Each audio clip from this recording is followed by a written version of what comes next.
With numerous changes introduced in this year's Formula 1 season, Codemasters has had its work cut out for it with the upcoming F1 22. New aero rules in the sport have necessitated a physics update, for example, though you'll find no purpose in here, for better or for worse. Codemasters has also tweaked the handling and tyre models as well. Anyone that has played a Formula 1 game in recent years will quickly be able to feel the difference on the track. It's not transformative, but there are subtle changes that you'll have to get used to. The reason for the aero changes in real life is to create more opportunities for cars to follow closely behind others.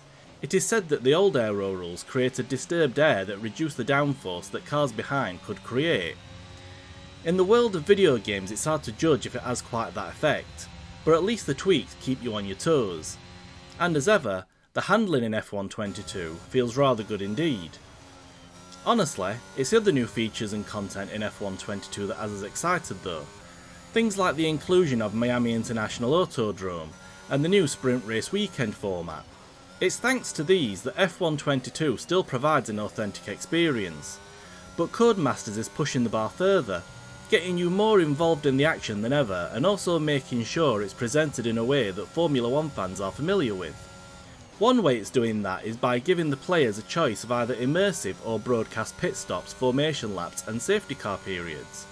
Players that want a more immersive driver experience can indeed opt for the immersive option, allowing them to actually play through them.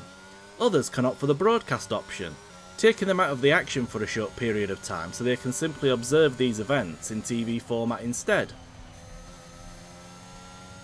For those that want it then, F1 22 can be the most accurate representation of the sport yet, but it isn't doing so at the expense of casual players. The race style system makes a return, and this time those opting for the casual setting can make use of adaptive AI. Available in normal and full forms, it will make their competitors aware of their position on the track and change their behaviour accordingly. Ultimately, it aims to make the action still feel competitive and exciting at lower skill levels. Undoubtedly the biggest change this year, however, is the introduction of F1 Live. It serves as a sort of social hub, where players can show off their fancy clothes and possessions such as exotic sports cars. You'll even be able to drive those cars and the safety cars in special events within My Career mode.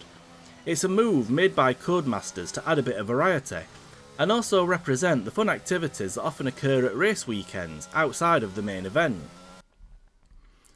Of course, there will be other tweaks to My Career mode as well, alongside other changes and updates being made elsewhere. The Australia, Spain and Abu Dhabi circuits have all received some attention, for example. But there's one thing that F1 22 won't have that might disappoint some: a story mode. That's right, there's no continuation or substitute for last year's Breaking Point. It might return in the future though. Codemasters state that it's simply a case of not having enough time.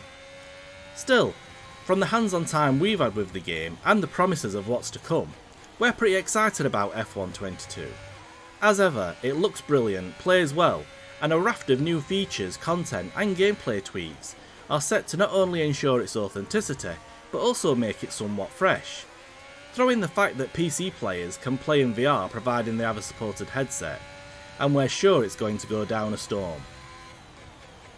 F1 22 launches 1st of July on PS4, PS5, Xbox One, Xbox Series X and S and PC. 3 days early access is available to those who buy the Champions Edition.